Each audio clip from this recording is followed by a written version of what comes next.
Madam Chief Justice and President of our Supreme Court, Madam Deputy Chief Justice,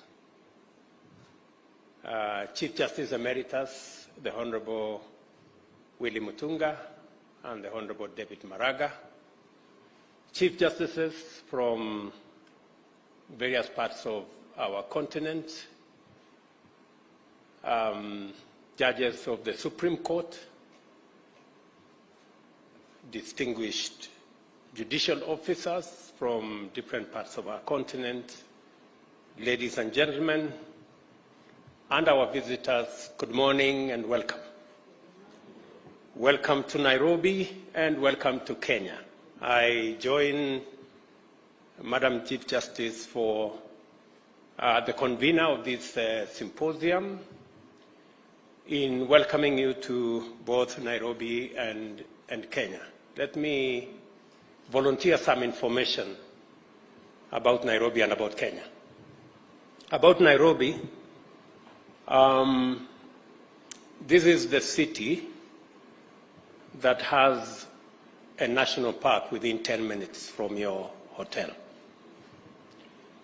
So you may find some lion or cheetah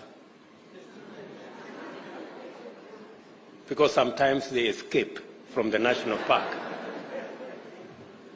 Please be careful because they are not domesticated. Welcome to Kenya. And again, on this one, I speak with the authority of a scientist, being a scientist myself, that science has proved that Kenya is the cradle of mankind. You may find yourself having this feeling that you are more at home here than from where you come from. Please understand that this is where we all started, and we can tell you, welcome home.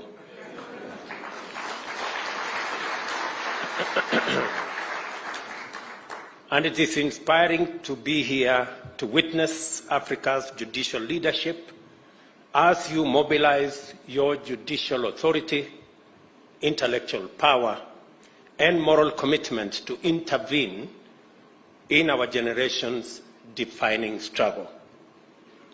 I am highly encouraged to note the depth of thought in your appreciation of the existential magnitude of climate change and of the imperative for urgent action by all stakeholders anchored on common institutional coordination.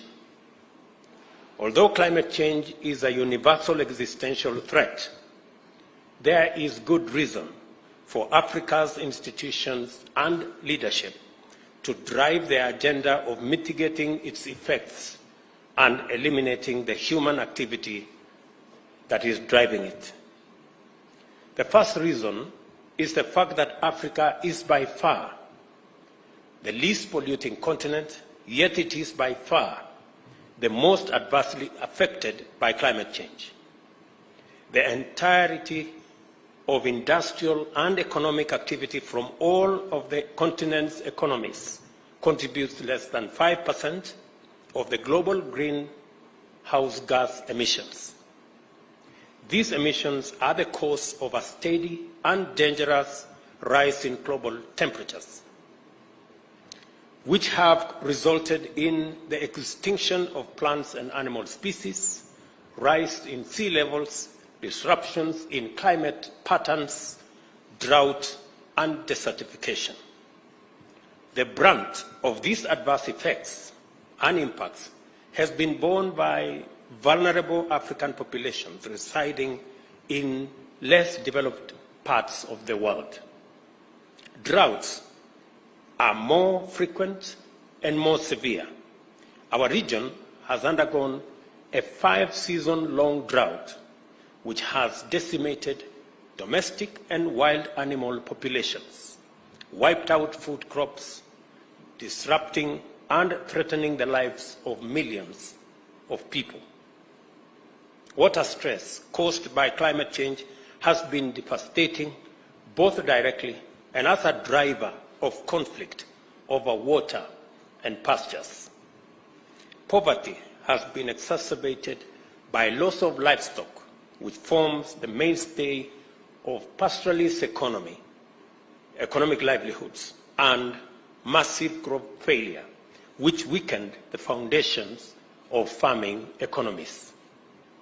In addition to drought, African populations are experiencing floods, heat waves, and outbreak of climate change-related diseases. African livelihood, security and development is in danger and will remain at stake unless we collectively wage aggressive combat to reverse the situation through policies and other institutional action to implement mitigation, enhance adaptation, and build resilience. The looming climate disaster is particularly tragic for Africa, which is entering a new, promising era of peace and prosperity as the continent of the future. Many vital indicators have found that indeed Africa is rising, powered by its youthful population, energy, resources, and hope. It is important for Africa to undertake concerted action to win the war on climate change because it is disproportionately affected by its adverse impacts and also because necessary global responses to climate change are going to institute structural change. The institutional configurations and economic resets emanating from this structural change will install Africa not only as a continent of the future, but as the world's green economic superpower. Africa is abundantly endowed with all the resources required to power green industrialization. Our clean and green power potential is incomparable. Just to give you indications, 92% of our grid in Kenya is clean and green. It is the case in many other African countries, and the potential to make it the case in many African nations is real and is possible. Our clean and green power potential, as I said, is immense. Hydro, geothermal, wind, and solar power potential is super abundant. The mineral resources needed for green energy technology also exists plentifully in our continent. We are the world's youngest continent, with a mean age of 25 and growing younger every year. Our people constitute a 3 billion strong market and a pool of skilled, motivated, and capable workforce. Future global sustainability will depend on a robust engagement with Africa in many fundamental ways. The world knows this, and African institutions and stakeholders must be ready for this engagement. And that is why this symposium is very important. I am very proud of the firm commitment demonstrated by the African Union in this matter. At COP27, which was held last November in Sharm el-Sheikh in Egypt, Africa's voice was clear. The development path taken by the world's economic and industrial powers is unsustainable and prejudicial to Africa and the global South. Climate change has brought home that fact in sobering detail. Africa is emphatic that although prosperity is an urgent goal to liberate our people from the indignity of poverty and inequality, the path of pollution is not an option. The African Union prefers a more ecologically responsible industrialization, one that promotes multi-sectoral climate resilience in agriculture and food systems, water resources, energy, transport and infrastructure, among others. We also insist quite firmly that international development financing must be more appropriate for the needs of our existential moment in terms of how much resources is accessible, affordable, and adequate. In February, I was encouraged to witness the impressive level of activity accomplished by African group of negotiators, especially at COP27, as well as the various African climate change initiatives. The Committee of African Heads of State and Governments on Climate Change, which I chair, also coordinates various African climate change commissions that are doing extremely important work in many regions of our continent to implement the Africa climate change and green recovery agenda. I'm also honored to lead Kenya's participation in these regional, continental, and climate actions. It is a privilege to join our African brothers and sisters in this good fight and make our contribution to the defining struggle of our generation. Africa is alive to the imperative of this moment in a way that is simply inspiring. I will share with you Kenya's experience of this journey so far. From the very inception, our aspirations for economic development and shared prosperity has been inextricably tied to a firm commitment to environmental sustainability. In my earlier statement, I did paint the picture of where we are as a continent. I mean, the power of industrialization that has been premised on fossil fuels, despite its adverse effects, is what has driven industrialization in the world so far. The world today is at a crossroads. The crossroads being, do we continue the fossil fuel powered industrialization, which is destroying our globe with disastrous effects, or do we go green? I think that decision is no longer a decision that we are waiting to make. It is an existential threat that faces us as humanity, and the option is already made for us that we can only go green. Why Africa is in a pivotal position as we go green is because, number one, Africa has the highest reserves and potential for green energy, whether it is geothermal, wind, solar, hydro. No other part of the world has the resources we have. Number two, we have the resources in our continent, the mineral resources, the natural resources, for green energy technology. Number three, we have the greatest potential for green, sustainable agriculture and food production because 2/3 of the world's uncultivated arable land is in Africa. And number four, we have the youngest population, energetic, innovative, creative. And in any case, 1/4 of the world's population will live in the African continent by 2050. So if you are looking for the people to work for this globe, for humanity, whether you like it or not, they will be in the African continent. Forget about the small migration that is happening now from Africa. Shortly, I promise you, the migration will be in the opposite direction. Very shortly. The only thing that stands between us and the huge potential we have in this continent.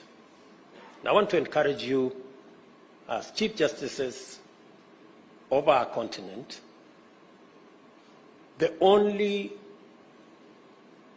thing that stands between us and this huge potential is a financial system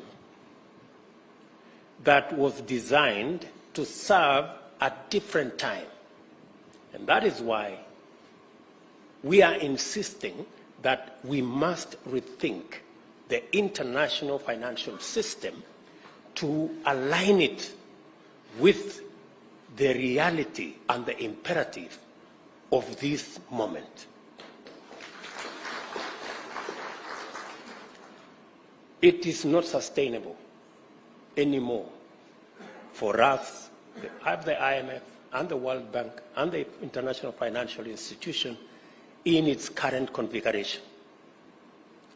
And we are not saying we want an international financial system that is favorable to Africa. No. We want an international financial system that is fair to everybody. Having a fair international financial system is not asking for too much.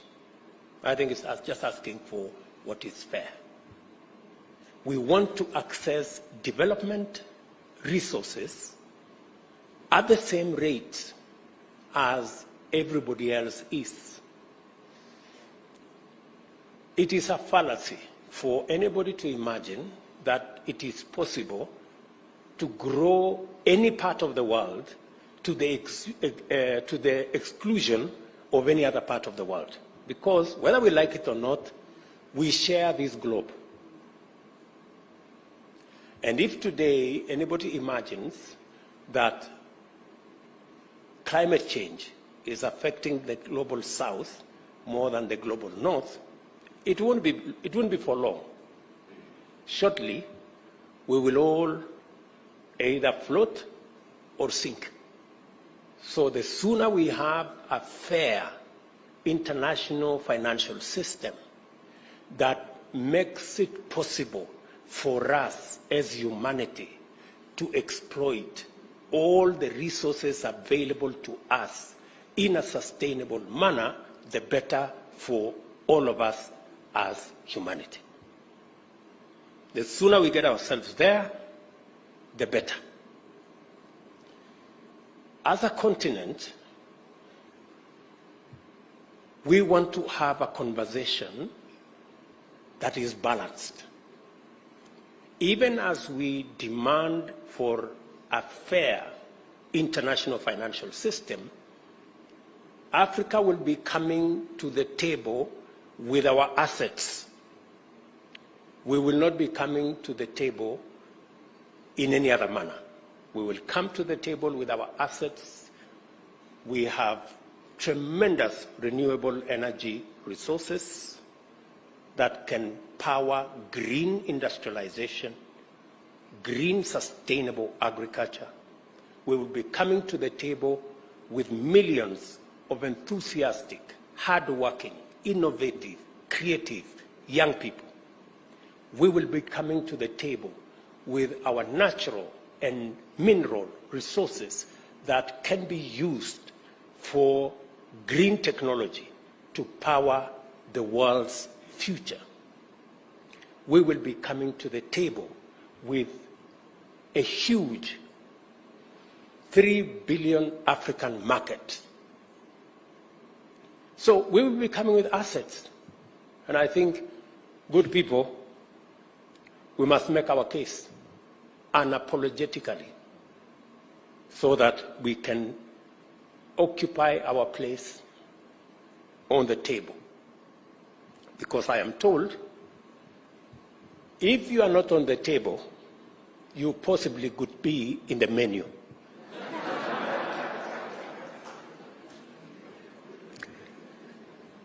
The commitment by the people of Kenya goes further and deeper. When we enacted a new constitution in 2010, we placed the environment at the foundation of our normative and institutional architecture. The fourth paragraph of our Constitution's preamble states that our respect for the environment and determination to sustain it was one of the motivating premises in enacting our Constitution. Article 42 entrenches a clean and healthy environment as a fundamental human right, while Article 67 and 70 set out the framework for the enforcement of environmental rights and obligations. Once we enter the domain of rights and obligations, the respective mandates of the three arms of government automatically follow.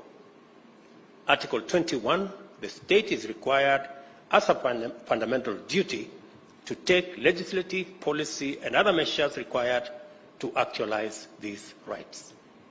Because of the centrality of land in economic and social and cultural and environmental discourse, the Constitution institutes a robust framework for land and environmental governance with a dedicated constitutional commission and the consequential establishment of the Land and Environment Division of the High Court. The Court adjudicates matters related to land, including natural resources and environmental sustainability. As a matter of national policy, Kenya has been involved in environmental diplomacy since the early years of our republic. At the famous Stockholm Conference in 1972, my predecessor and all of us, we impressed on the United Nations for the need to have a dedicated multilateral environmental agency and lobbied to host it in Africa. As a result, the headquarters of the United Nations Environmental Programme, UNEP, is based here in Nairobi. It means it remains the only UN global headquarters in the global south. And for your information, the largest. In 1992, Kenya called the world's attention to the emerging threat of depletion of the ozone layer by toxic emissions and to the buildup of greenhouse gas emissions, which posed dangerous consequences on life on Earth.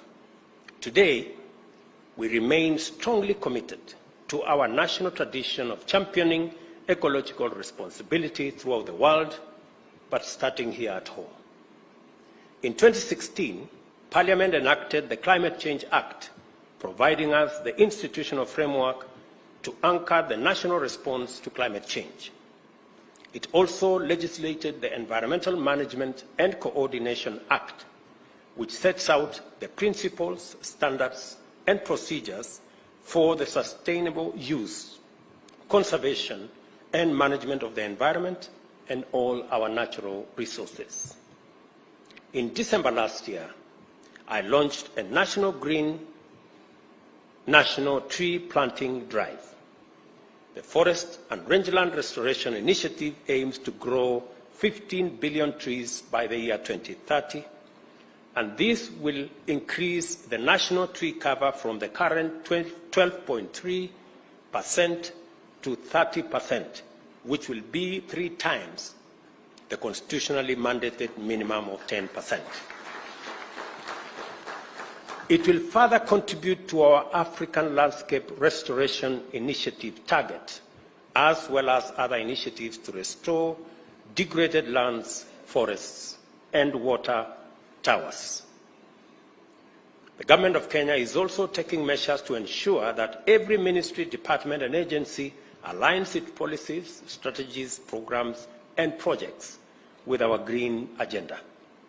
Strengthening the role of judiciaries in addressing climate change in Africa, which is the theme of this symposium, is highly appropriate, and it is also of fundamental significance to our collective readiness to take up global leadership in post-transition economic and industrial order, and thus usher the world into a future of green, clean, and inclusive prosperity. I congratulate you for holding the 3rd Regional Symposium on Green Judiciaries in Africa. I also recognize that you are also holding the third Chief Justice Forum on Environmental Law, as well as the third General Conference of the Africa Judicial Education Network on Environmental Law. Thank you for doing it now and hosting them here in Kenya.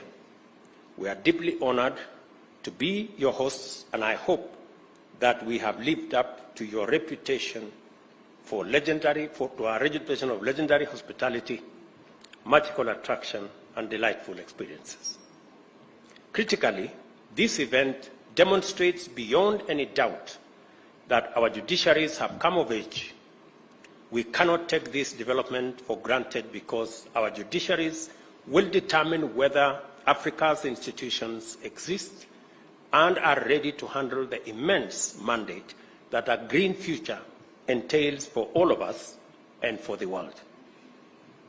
Claims, disputes, standards, rights, and responsibilities related to the use of land and natural resources, the institutional framework for financing climate change, carbon trading and exchanges, and transition management frameworks are only some of the areas in which our judiciaries are going to be involved. They must, therefore, pronounce themselves in a manner consistent with the values and aspirations of a continent on the rise. Greening our judiciaries will be inevitably multi-sectoral and interdisciplinary. Beyond local and international human rights, constitutional environment, trade, and economic law, our judiciaries must be exposed to diverse fields such as ecology, economics, agriculture, food systems, trade and finance, carbon markets, energy, and infrastructure, just to mention a few. To fully play your part in arbitrating and auditing Africa's aspirations to lead a new industrial revolution, our judiciaries will have to collaborate across the length and breadth of our continent, engage with diverse knowledge domains, and interact with numerous sectors.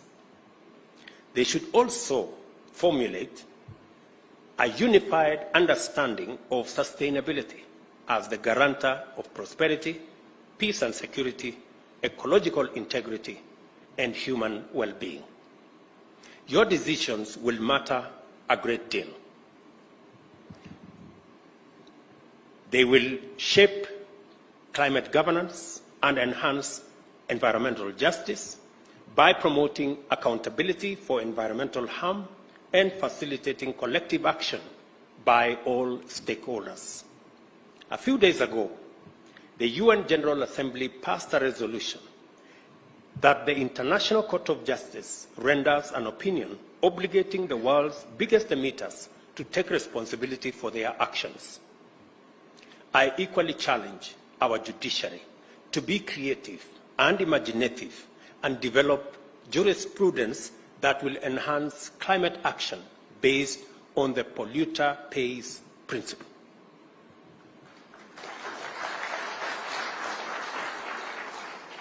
You must not underestimate your capacity because it leads to positive change. I agree with our Chief Justice's statement that our judiciary should not be left behind in this fight for our sustainable future. I therefore urge you to intensify your conscious place in this historic moment and take a decision to have your voices heard for the sake of our generations and the generations yet to be born. You are here to contribute a chapter to the world's history. I encourage you to proceed and write a fresh chapter of African resilience, sustainability, and global leadership in a new green industrial age. Together with the rest of Africa, I look forward to receiving a positive report about your robust engagements and fruitful deliberations. It is now my pleasure to declare the third Regional Symposium on Green Judiciaries in Africa formally opened. Thank you very much. God bless you.